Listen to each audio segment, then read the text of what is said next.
Com mais ou menos um ano de antecedência, reverendo Heber Carlos de Campos Júnior aceitou o convite de estar aqui conosco nesse mês de centenário, e especificamente este mês de agosto, considerando que no dia 11 próximo comemoraremos 100 anos de organização.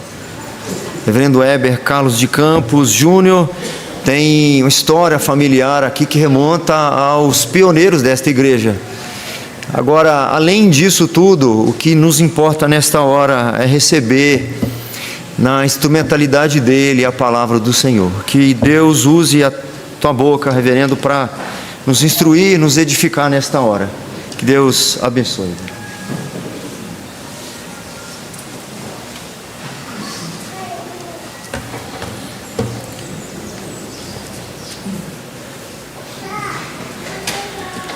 Irmãos, antes de ler o texto sagrado, eu quero agradecer à igreja, na pessoa do pastor Wellerson. Muito obrigado pelo convite que me dá para trazer a palavra numa data tão festiva, não é?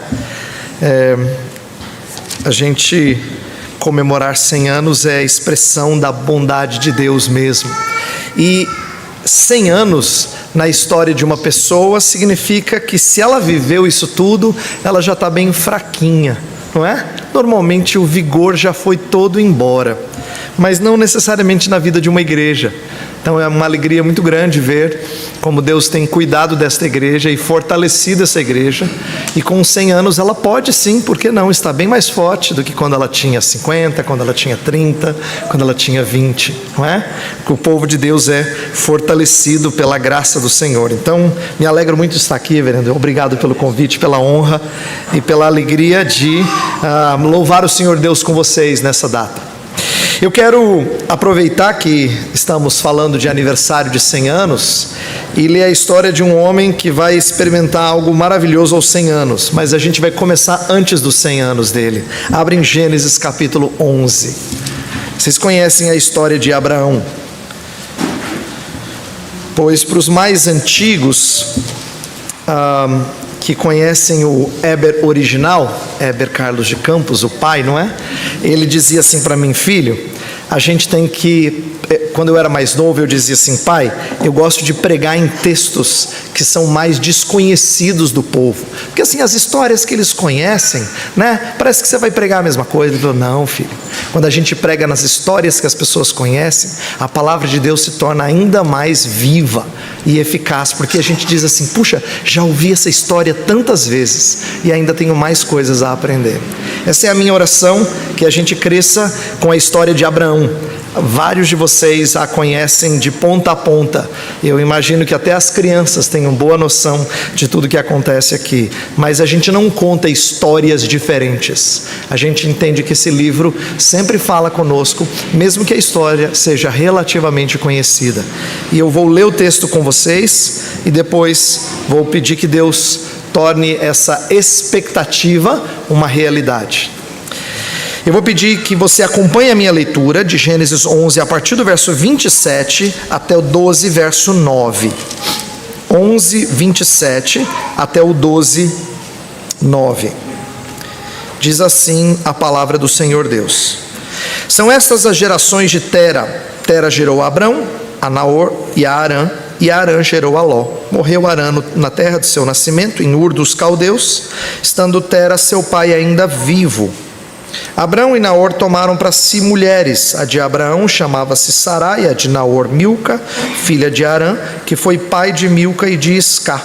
Sarai era estéril, não tinha filhos. Tomou Tera a Abrão, seu filho, e a Ló, filho de Arã, filho de seu filho, e a Sarai, sua nora, mulher de seu filho Abrão, e saiu com eles de Ur dos Caldeus, para ir à terra de Canaã.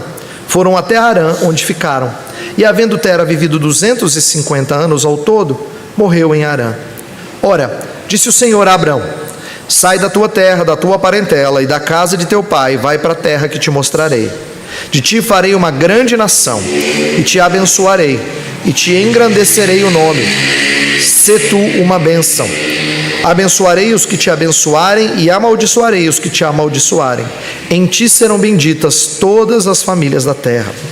Partiu, pois, Abrão como lhe ordenara o Senhor, e Ló foi com ele.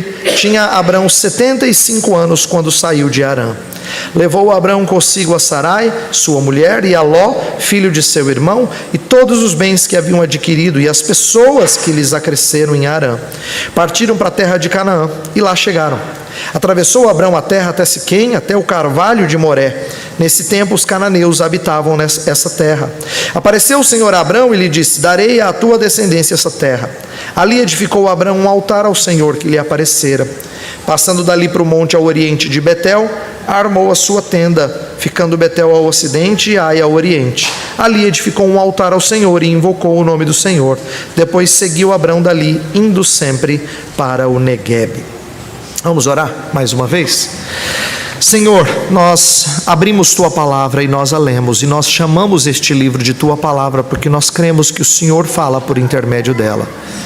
Mas não é o livro, Senhor, em si mesmo que é comunicador por si só, mas é o livro usado pelo Teu Espírito. Homens sem o Teu Espírito podem ler este livro e não ouvir o Senhor. Mas quando o Teu Espírito fala conosco, esse livro se torna tão real, tão vivo, tão atual. Pedimos que o Senhor abra os nossos olhos e nos alimente nesta manhã. Edifica o Teu povo, nós te pedimos, em nome de Cristo. Amém.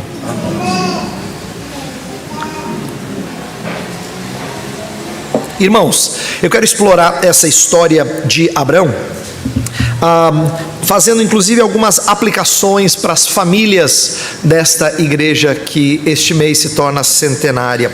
Mas eu não quero ficar só restrito a famílias. Esse é um texto que coloca Abrão num mapa global. Ele fala de famílias da terra, então a gente vai expandir para olhar também para o espectro global. Quero inclusive explicar a vocês que a gente vai estudar esse breve texto aqui como em blocos, como é para se estudar uma narrativa. Quando a gente aprende a ler uma história, uma narrativa, a gente tem que lembrar que histórias têm cenas. Que nem filme, que nem livro, tem capítulos, não é? Então a gente não estabelece pontos, a gente estabelece cenas. E o que essa cena nos ensina? Então a gente vai olhar para as cenas, mas eu quero olhar para essas cenas à luz de um novo começo, de um começo redentor, e olhar para o aspecto missiológico desse começo redentor. Eu não quero falar a uma igreja que faz 100 anos, dizer simplesmente, vocês estão bem, só fiquem fazendo o que estão fazendo, mas ser lembrados que a gente tem que se sentir mais jovem do que nunca, mesmo sendo parte de uma igreja completando 100 anos e dispostos a serem usados pelo Senhor Deus no trabalho que é colocado diante de vocês aqui nesta cidade. Mas o que eu vou explorar nesta manhã é como a graça de Deus, a graça divina, recomeça as nossas vidas, direcionando num caminho de redenção. Para quê? Para formar nossas famílias à luz de alcançar as famílias da terra. Então a gente vai olhar para como Deus recomeça a vida deste homem de forma redentora, para que a sua família seja alcançada, com vista a alcançar mais famílias da terra. Quero começar com a primeira cena, que é o final do capítulo 11. Final do capítulo 11, do verso 27 até o 32, é a nossa primeira cena, o que mostra um novo começo. Por que um novo começo? Talvez você se pergunte assim, por que o pastor Heber começou a ler um trechinho de Gênesis que é tão chatinho? Aquelas partes da Bíblia que quando você chega na sua devocional, na genealogia, você fala assim: ô Senhor, fala, não sei o que, né? Fulano nasceu, viveu tantos anos, morreu, teve filho, aí depois nasceu, tantos anos, morreu. E aqui parece um texto assim, sem lições numa primeira leitura, mas na verdade é importantíssimo eu começar a história, não no capítulo 12, como a gente está acostumado a ouvir: em ti serão benditas todas as famílias da terra, texto famoso, se tu uma bênção, mas aqui em 11:27, porque é aqui que a história da geração de Tera começa. Gênesis é dividido em 11 partes, a gente diz. Na verdade 12, porque 11 vezes ocorre a palavra hebraica, que é traduzida no verso 27 por gerações. A palavra hebraica é toledot. E tem 11 vezes em Gênesis que diz: esta é a história de fulano, começou uma nova história.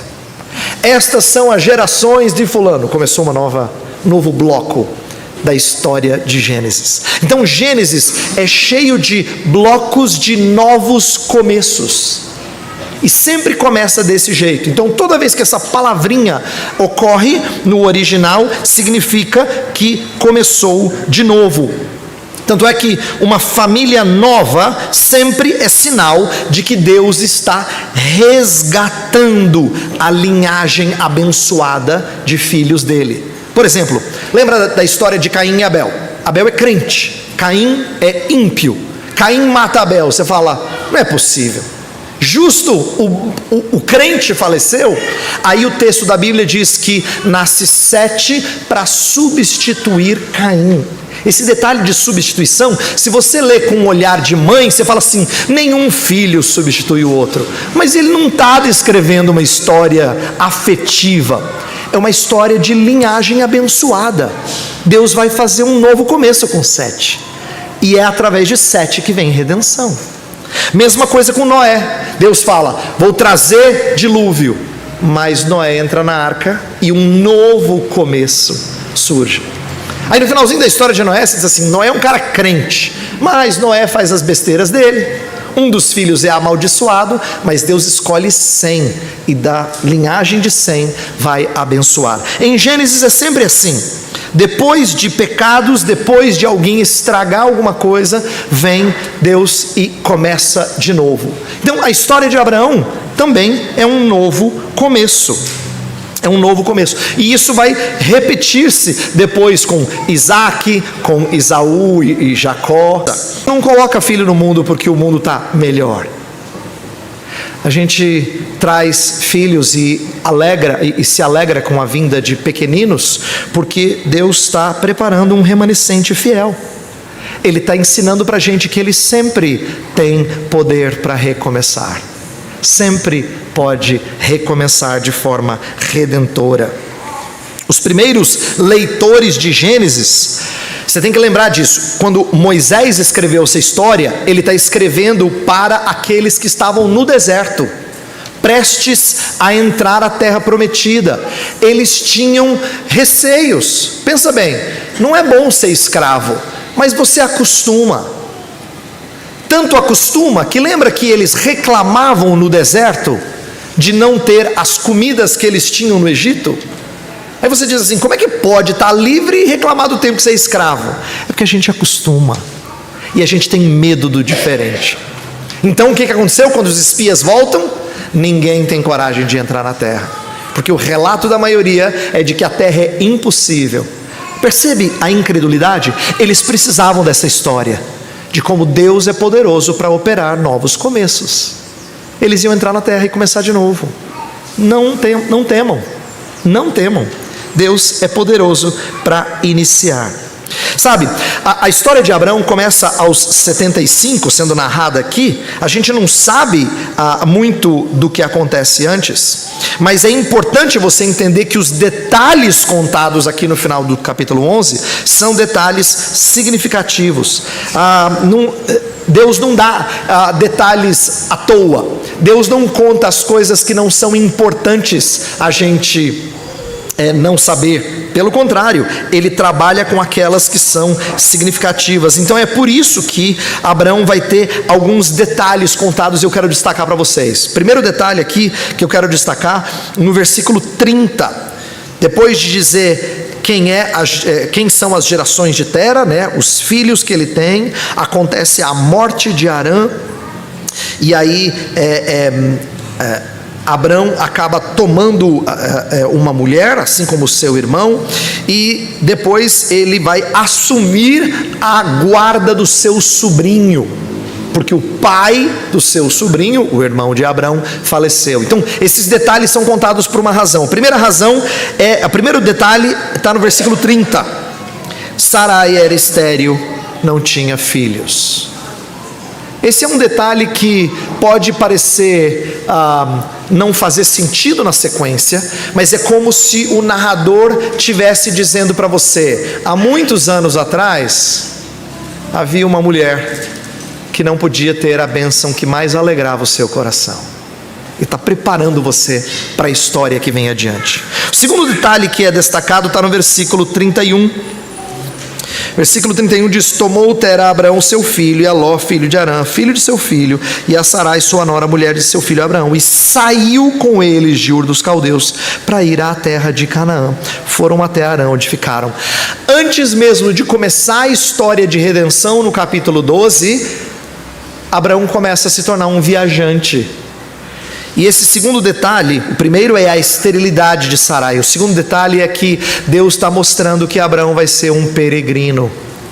Ele é um viajante. Isso é importante para a história que vai ser contada a partir do capítulo 12. E a terceira é que no versículo 32, Tera morre. E quando Tera morre, Abraão se torna um novo chefe do lar, por assim dizer. Ele assume a função de patriarca da família. Não é mais a história de Tera, é a história de Abraão. Na providência de Deus, todas essas situações prepararam o cenário para a redenção divina na vida do patriarca. Então, eu quero explicar o que está acontecendo aqui. O narrador está preparando a gente para a história de Abraão, mas não só preparando a gente, Deus está preparando a família de Abraão antes de operar grande redenção. Sabe, isso não é incomum na Bíblia. A ideia de Deus preparar os seus servos antecipadamente para as tarefas que Ele determinou para eles. Vamos lembrar de algumas histórias. Eu quero que você guarde isso. Olha só, Moisés foi preparado quanto à sua identidade hebreia. Lembra que quando Moisés é encontrado lá no cestinho, os primeiros anos dele são junto de sua mãe. E mais tarde a gente vai entender por quê. Quando tem uma briga e um egípcio está lá brigando com um hebreu, ele vai lá e se identifica com quem? Olha, poderoso o negócio. Ele se identifica com o hebreu, não é? Ele acaba se tornando alguém que mata o egípcio. Você poderia dizer assim: mas espera aí, ele passou quase toda a sua vida no palácio, é verdade, mas em termos de identidade, ele se identifica com o hebreu, tá? Agora, o outro detalhe da vida de Moisés é que ele, de fato, passou 40 anos no deserto, sendo preparado em termos de controle, provavelmente aprendendo coisas ligadas a governar, e depois fica 40 anos no deserto, pastoreando. Para quê? Tudo para os últimos 40 anos da sua vida, em que ele vai ser hebreu, vai governar e vai conduzir um povo no deserto durante 40 anos. Deus estava preparando Moisés antes. Deus também preparou Davi. Davi se tornou o rei guerreiro, e a gente sabe pouco da vida dele de pastor, mas o que a gente sabe é suficiente para aprender que esse jovem era corajoso e havia defendido as suas ovelhas com a sua própria vida. É por isso que ele se torna o guerreiro rei. Deus preparou o apóstolo Paulo antes também, não é? A gente sabe que aos pés de Gamaliel ele aprendeu muito. Não é à toa que depois de convertido ele se torna um mestre da igreja primitiva, o grande professor das revelações bíblicas cumpridas em Cristo Jesus. O que isso significa? Várias vezes na história da redenção, antes até de Deus operar redenção, Deus está preparando aqueles a quem Ele quer remir. Sabe por que é importante eu dizer isso a você? É porque às vezes a gente tem a impressão de que a nossa vida antes de vir a Jesus é um estrago só, um desperdício. Pastor, fiz muita besteira, eu acredito. Que pena que eu não vim antes. Eu entendo o seu lamento, mas eu quero que você saiba que em parte nada do que aconteceu antes é em vão, porque ela prepara você para você ser quem você é. Na nossa vida familiar não é diferente.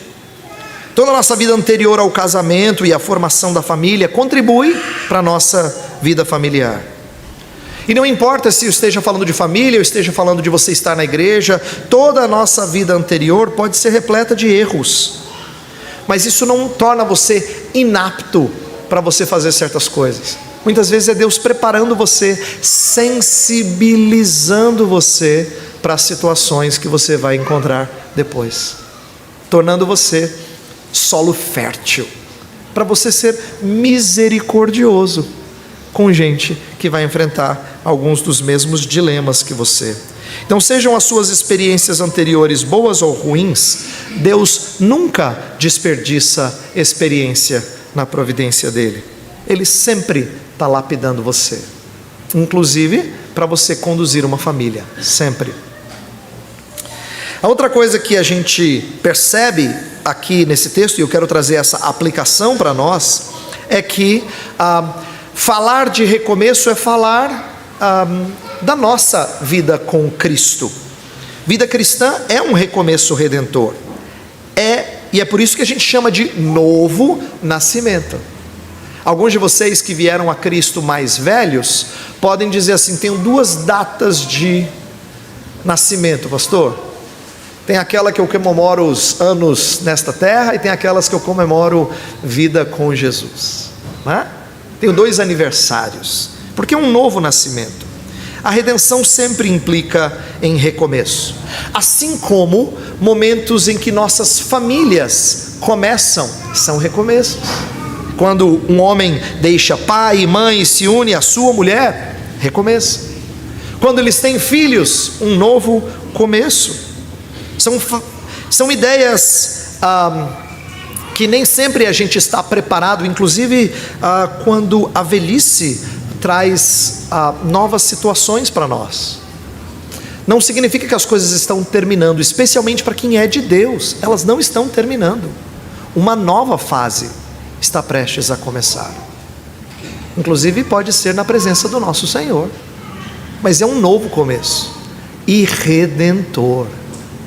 A gente devia olhar para o aniversário da igreja e ser lembrado que nossa vida é marcada por novos começos. Deus nunca deixa você ir para o buraco e dizer acabou, não tem mais solução. Se você é dele, sempre, cada fase aponta para um novo começo redentor. Mas continuando no texto, vamos agora para o capítulo 12, para a segunda cena, e ver os versos 1 a 3. Nesse texto a gente percebe como Deus vai chamar Abraão a formação de um novo povo, mas não somente para abençoar a família dele, mas para atingir bênçãos globais, para fazer algo muito maior do que só o seu núcleo familiar. A ordem de Deus do início do capítulo 12 onde ele diz: sai da tua terra, da tua parentela, da casa de teu pai e vai para a terra que te mostrarei, é uma convocação divina para o início dessa obra redentora. Deus está falando: eu vou começar de novo com você, mas fora daqui, longe daqui. Eu falei que vida cristã é um começo, não é? Quando a gente é convertido, quando a vocação, o chamado eficaz de Deus atinge a nossa vida, então a gente começa de novo. A vida de Abraão é assim, é um novo começo aos 75 anos de idade. Ele deixa a sua terra e família para formar um novo povo, num novo lugar. Gênesis não conta para gente, mas Josué, no final do seu livro, conta para gente que Abraão e a sua família cultuavam deuses pagãos. Quando Deus diz sai da tua terra, Deus está tirando um idólatra do meio da idolatria, para que ele seja abençoador ali diante dos cananeus, como a gente vai ver. Deus queria começar um novo povo. Então as promessas feitas a Abraão, elas vão ser repetidas, não só o próprio Abraão, mas Isaac vai ouvir as mesmas promessas, Jacó vai ouvir as mesmas promessas, porque Deus está formando um povo. É importante eu destacar essa linguagem de formando um povo, sabe por quê? Eu quero que você entenda que, embora a história do Antigo Testamento sejam pessoas que estão ligadas etnicamente, ou ligadas em termos de relação de sangue uns com os outros, Deus está falando de algo que transcende ligação de sangue. Inclusive a linguagem sai da tua terra e da tua parentela é um corte para um novo começo que é distinto da família de sangue. É importante eu dizer isso, sabe por quê? Quando nós temos igrejas como a de Votorantim celebrando 100 anos, certamente ela é marcada por história de famílias, tanto as que estão aqui hoje como as que estiveram aqui antes. E não é incomum a gente ter várias famílias na igreja. A igreja é constituída mormente de famílias. Mas assim como a gente tem histórias alegres de famílias inteiras vindo aqui, nós temos também histórias tristes de famílias que se dividiram por causa do nome de Cristo.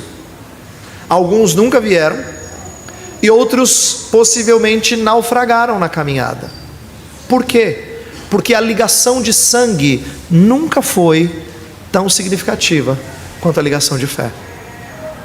Quando Deus abençoa uma igreja, quando Deus começa transformando você, é possível que você diga assim: ai pastor, eu oro tanto para que Deus abençoe a minha mãe, o meu pai, e eles também venham.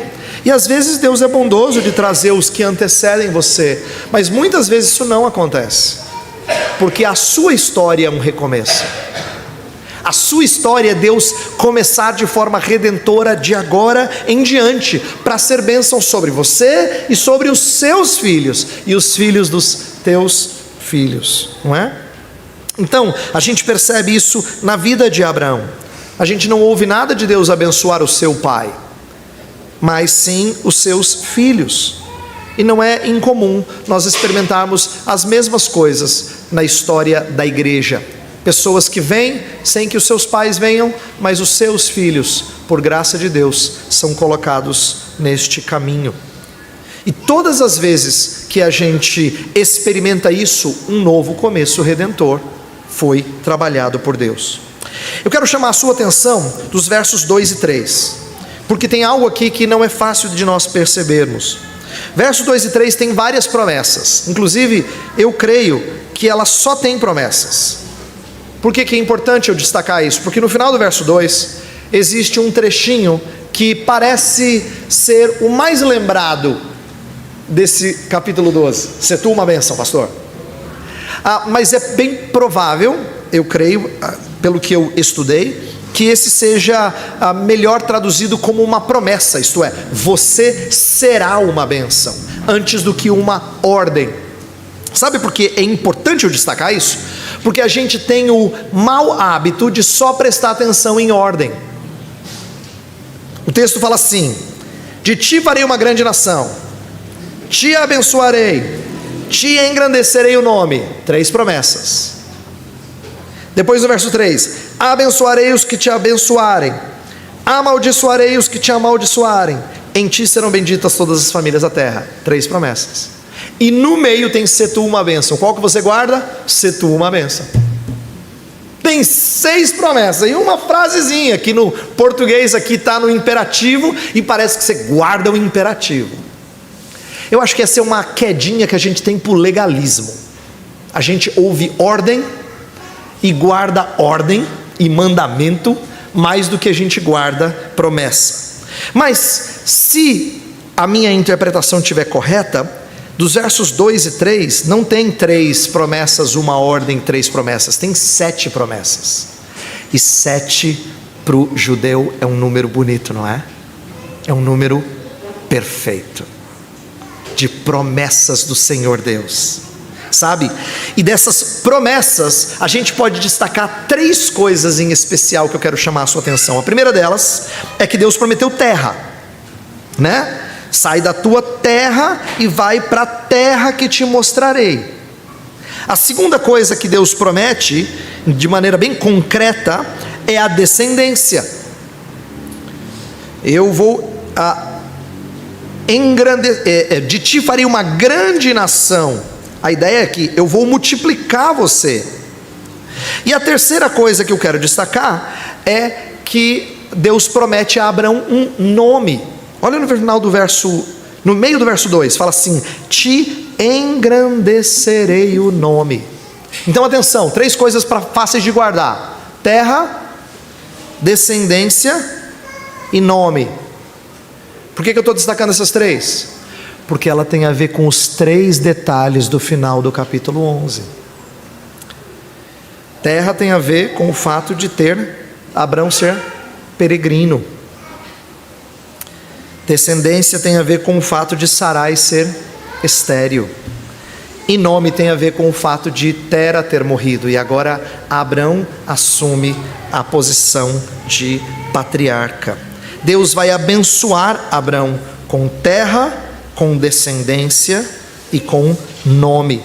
E eu quero que você entenda a beleza disso. Eu vou explicar bem brevemente. Primeiro, o fato de Abraão ser prometido uma terra, você sabe que ele nunca a possuiu assim, né, plenamente. Ele sempre foi um peregrino, mas Hebreus 11 fala que ele saudou essa terra de longe. Ele teve um pedacinho de terra só, mas ele nunca de fato teve toda a terra que Deus prometeu, porque ele começou um povo que teria essa terra. A descendência não é diferente. Abraão teve descendência, mas ele não viu uma linhagem enorme nos seus dias. Abraão não teve assim, isso aqui, milhões de pessoas que vieram, né, da minha vida e da vida da minha esposa Sarai. Não, ele não viu isso. Mas de novo, são promessas que mais adiante vão se tornar reais. E nome também. Nome é algo que Abraão não teve prestígio como outro nome que viria mais adiante. Tipologicamente, a ideia de receber um nome glorioso é o que acontece com Cristo Jesus, quando ele é exaltado e recebe um nome acima de todo nome.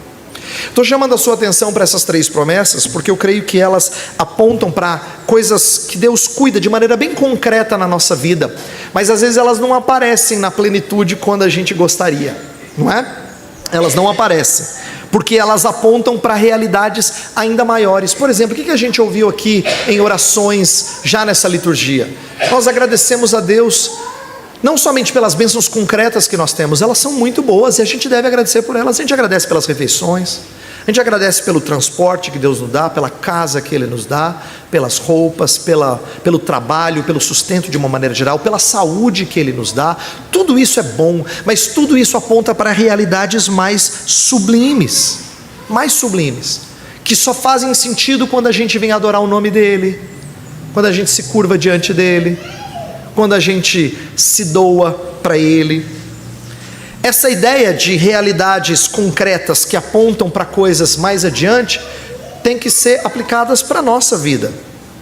Olha só, vários de vocês que são pais aqui, a gente não tem uma preocupação muitas vezes, enquanto a gente tem filho mais novo, de deixar alguma coisa para eles.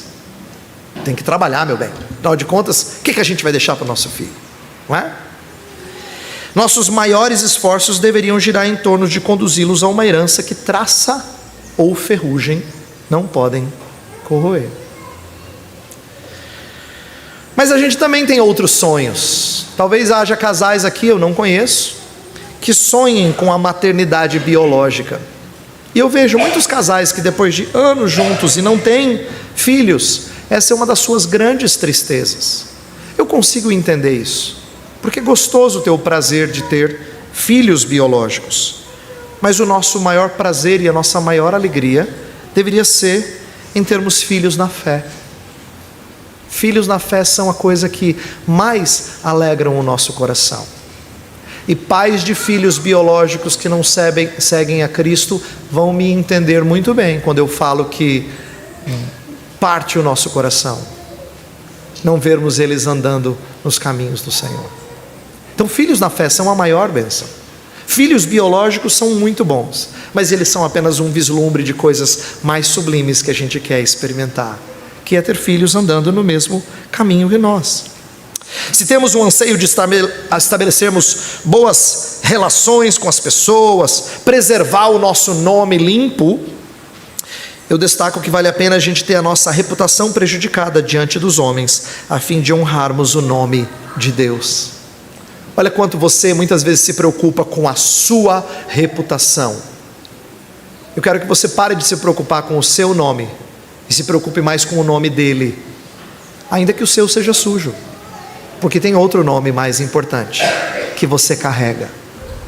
Não é aquele que você recebeu da sua mãe e do seu pai, é o nome que foi impresso e dado a você pelo teu Redentor.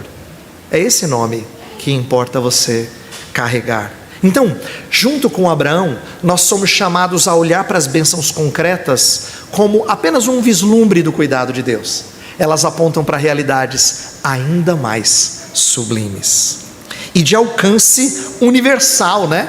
Deixa eu falar uma coisa agora bem rápida, que eu não tenho tempo de mostrar isso na história de Abraão. Mas Abraão, como você e eu, é meio míope. Ele enxerga só de perto, ele não enxerga longe. Ele precisa de óculos, como a gente precisa, não é? Os míopes aqui me entendem muito bem. Então vamos lá. Em que sentido Abraão era míope? É que a visão dele era muito curta para as coisas grandiosas que Deus fez. Exemplo, ele se satisfaz em ter um filho com Agar. Deus fala: não, vou te abençoar é com Sarai mesmo, é com a velhinha. E é isso que ele vai fazer. Ele diz assim: como é que pode? Eu já estou com quase 100, a esposa está com quase 90, não vai dar.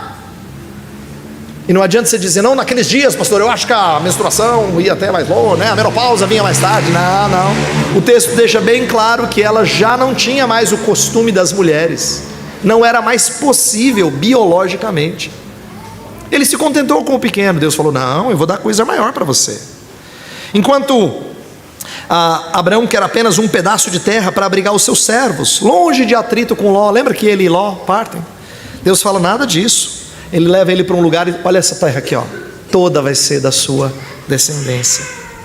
Enquanto Abraão se preocupa com a sua reputação e a sua vida diante dos egípcios, ele inclusive mente sobre a sua esposa ser sua irmã e não esposa. Ele usa uma meia verdade, como muitas vezes é falado. Deus vai fazer o nome dele tão honrado em toda a terra, que os que o abençoarem serão abençoados e os que o amaldiçoarem serão amaldiçoados. O que eu quero dizer é que Abraão pensa pequeno, e às vezes a gente tem a tendência de pensar pequeno, não é? Eu quero que você compreenda a riqueza daquilo que Deus faz com o seu povo. Quando Deus falou coisas a Abraão, ele não estava simplesmente fazendo uma promessa de ter filhos, ou de dar um terreno para ele morar. Deus estava pré-anunciando o Evangelho. Paulo fala aos Gálatas, pré-anunciando o Evangelho. Então, você quando criar os seus filhos, quando trabalhar na igreja presbiteriana de Votorantim, não pode pensar pequeno. Quando Cristo Jesus separou os 12 para o início da missão, ele falou assim: ó, vocês vão por todas as nações fazer discípulos. Quer ver como isso é prático? Significa que quando a gente cuida e educa os nossos filhos, nossa grande missão não é conceder a eles uma boa educação para que eles tenham uma vida arrumadinha profissionalmente. Não é a nossa maior missão. A nossa maior missão não pode ser isso, porque isso é muito autocentrado, muito focado só no sucesso deles. Nada disso.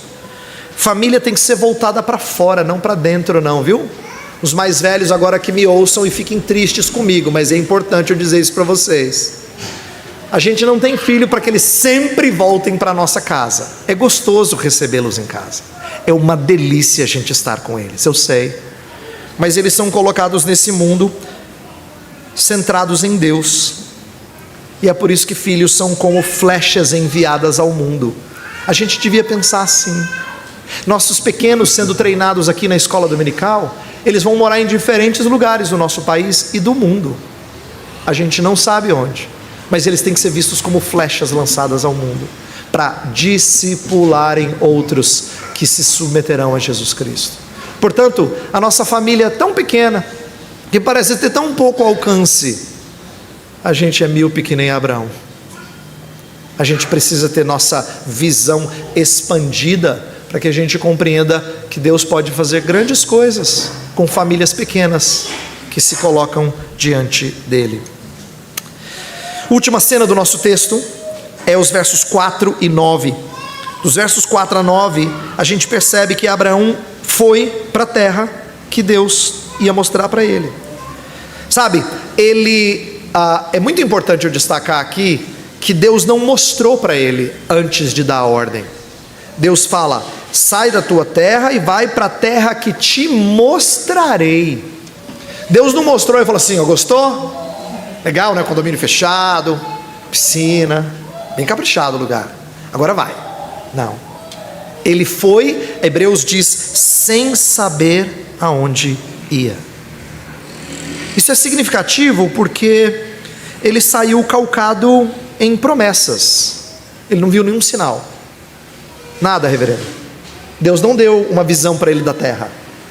Ele saiu sem sinais. Ele saiu apenas com promessas. Abraão teve que deixar tudo que na época dele, nos dias dele, davam segurança a uma pessoa. O que dava segurança, tanto social como econômica? A sua terra, a sua clã. Sai da tua parentela. A sua família, sai da casa do teu pai. São as coisas que davam segurança. Não tinha INSS, não tinha SUS, não tinha plano do governo para qualquer coisa. O que dava segurança a qualquer pessoa naqueles dias? Você pertencer a uma clã, a uma família. E Deus falou: larga tudo e vai para onde eu vou te mostrar. Deus exigiu que Abraão tivesse a coragem e descansasse no Senhor, sem saber para onde ia. Eu destaco esse aspecto da história de Abraão, porque eu quero que você compreenda como você é bem parecido com Abraão. Em que sentido? A gente não tem nada na nossa vida que realmente nos faz totalmente diferentes de pessoas ímpias. Às vezes a gente diz assim: não, meu irmão, você tem que viver de tal forma que os outros vão olhar e vão ver Cristo em você. Eu sei, mas isso não é nítido para quem é descrente. Você não tem uma áurea assim, você não dá um arquinho dourado. Ó, crente, ó, crente. Você não tem nada que distingue você dos outros de maneira tão concreta, nenhuma aura. Não temos mais inteligência. Não é verdade que os evangélicos são mais inteligentes. Nós não somos poupados de sofrimento. Ninguém olha para a gente e fala assim: puxa vida, que legal, eles não ficam doentes. Você viu? Ninguém morre na família deles. Não, não é verdade. Então, de maneira bem concreta, a gente é bem parecido com eles. Externamente a gente não parece ter muita diferença entre nós e eles. Então qual é a diferença, pastor? Uma: você tem promessas. Você tem promessas. Ele não tem. Estou falando que aquele que não poupou o seu próprio filho, não dará consigo mesmo todas as coisas?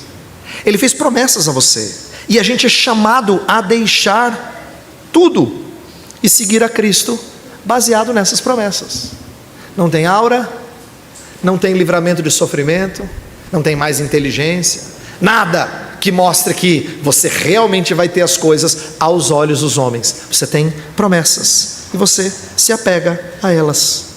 Eu quero que você guarde isso, porque nas horas de aflição, sua postura tem que dizer: olha, eu não me desespero porque eu vivo calcado em promessas. Na hora que nós não temos tanto sucesso financeiro e econômico e profissional, nós falamos para as pessoas: esse não é o meu maior alvo, eu vivo calcado em promessas. A gente precisa aprender que nós amamos melhor a nossa família, nós amamos melhor a nossa igreja, quando a gente se dedica às promessas, a gente se dedica a Cristo e ao seu Evangelho. Uma coisa que Abraão faz, que é muito bonita e que mostra um começo de fé, é que ele saiu colocando altares na terra. Percebeu o verso 7 e 8? Apareceu o Senhor Abraão, ele disse: darei a tua descendência esta terra. Então ali edificou Abraão um altar ao Senhor que lhe aparecera. Verso 8: passando dali para o monte ao oriente, Betel armou a sua tenda, ficando Betel ao ocidente, aí ao oriente. Ali edificou um altar ao Senhor e invocou o nome do Senhor. Quer dizer, ele vai marcando a terra com altares. Ao adorar em diferentes lugares, ele está mostrando que a terra é dele. A terra é dele. Inclusive tem um detalhezinho aqui que parece que não faz muito sentido. Olha para o verso 6. Atravessou Abraão a terra até Siquém, até o carvalho de Moré. Nesse tempo os cananeus habitavam esta terra. Por que é importante dizer isso? Porque Moisés está contando para um povo que vai entrar e vai tomar dos cananeus. E mais tarde vão ler essa história e dizer: é verdade, cara, essa terra era dos cananeus e agora é nossa, dos descendentes de Abraão, por causa das promessas de Deus. Essa história vai ser lida por gerações, para que eles sejam lembrados de que Deus cumpriu a sua promessa. Nesta época a terra era dos cananeus, mas quando alguém vai ler posteriormente, já não é mais. Essa terra é daqueles que habitam calcado nas promessas. É importante eu dizer para vocês, cristãos, que você tem muitas promessas, mas elas não se cumprem, na sua grande maioria, aqui. Muitas delas ainda se cumprirão, e é por isso que você é chamado na Escritura de um peregrino. Você se alimenta de maná, mas banquete ainda vem. Deus te leva para um oásis de vez em quando, até pedra sai da rocha, mas nada comparado com novos céus e nova terra. Você ainda está no deserto, você ainda é peregrino como Abraão. E eu e você temos que ser animados pela realidade de que o Senhor tem guardado para nós promessas que ainda hão de ser cumpridas, promessas inclusive de ver o alcance global, como nós falamos anteriormente. Mas eu quero terminar com um detalhe importantíssimo. Talvez o que é mais importante, o que eu tenho a dizer é o que vem agora. É que toda a história de Abraão, ela é repleta de avanços e retrocessos na caminhada de fé. Abraão não é aquele pai da fé que você diz assim: uau, que exemplo. Porque se num primeiro momento ele sai da terra, vai para o lugar que Deus vai mostrar, coloca altar e você diz: que homem de fé. Mas na história seguinte, que eu não li com vocês, mostra a sua primeira evidência de falta de fé. No capítulo 10 diz que havia fome naquela terra, desceu pois Abraão ao Egito. Você consegue entender o que isso significa para quem está lendo essa história pela primeira vez? Havia fome na terra prometida e eles voltou para o Egito. Lembra das reclamações do povo? Eles não confiavam no que Deus ia dar naquela terra que mana leite e mel. Eles queriam voltar às comidas do Egito. Abraão ter ido para o Egito é prova de sua falta de fé. E você diz: pastor, de onde o senhor tira isso? Olha a postura dele. Ele não falou a verdade sobre a sua mulher. Prova de que ele não estava firme na fé é que ele mentiu sobre ela. E vem a primeira vez que Abraão mente sobre a sua esposa aqui. Então o Abraão, que parece tão firme na fé no trecho que a gente leu, aqui escorrega. Sabe por quê? Porque mesmo a história de Abraão, em última análise, não é sobre Abraão. A história de Abraão sempre é sobre o Deus de Abraão. É por isso que mais adiante, o filho de Abraão, o descendente de Abraão, Cristo Jesus, vai fazer diferente do seu patriarca. Abraão deixou a sua terra por um instante e foi buscar sustento no Egito. Jesus não deixou a sua herança. A Bíblia diz uma frase muito, muito bonita em meio ao sofrimento de Jesus. Diz assim: tendo amado os seus, amou-os até o fim. Ele não deixou a terra e foi buscar refúgio em outro lugar. Ele ficou na sua missão até o sofrimento mais intenso. A história de Abraão é apenas um vislumbre das promessas que Deus vai dar para você e para mim em Cristo Jesus. Ele é o verdadeiro patriarca que forma um povo. Ele é aquele que vai dar para mim e para você um nome digno de viver por ele. É em Cristo Jesus que nós vamos ver a descendência sendo aumentada para a alegria do Senhor Deus e Pai. Então, neste centenário, quero convocar você a olhar para a história de Abraão e não enxergar apenas um homem de fé, mas acima de tudo, um Deus de promessas. Um Deus que pega um homem que era idólatra e que mesmo depois de chamado por Deus, permanece trôpego, ainda é cambaleante.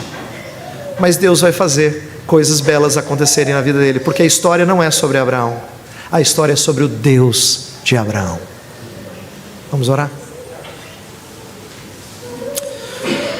Senhor nosso Pai, nós te bendizemos, porque o Senhor tem sido um Deus de promessa desde tempos antigos, desde os dias de Abraão.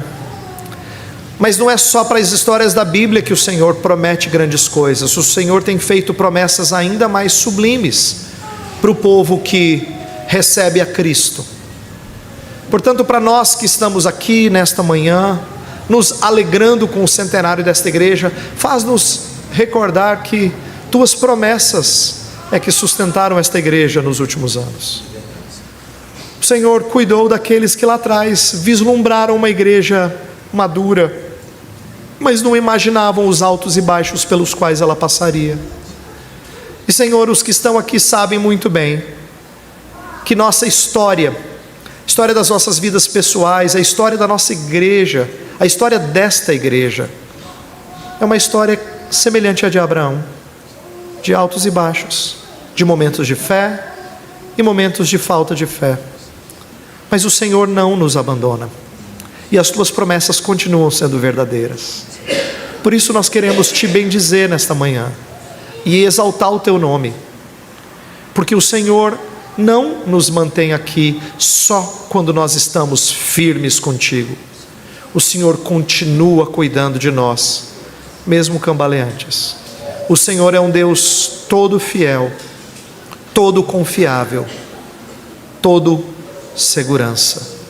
Ensina-nos a descansar em Ti, a nos alegrar em Ti e a exaltar o Teu nome. Nós oramos em nome de Jesus. Amém.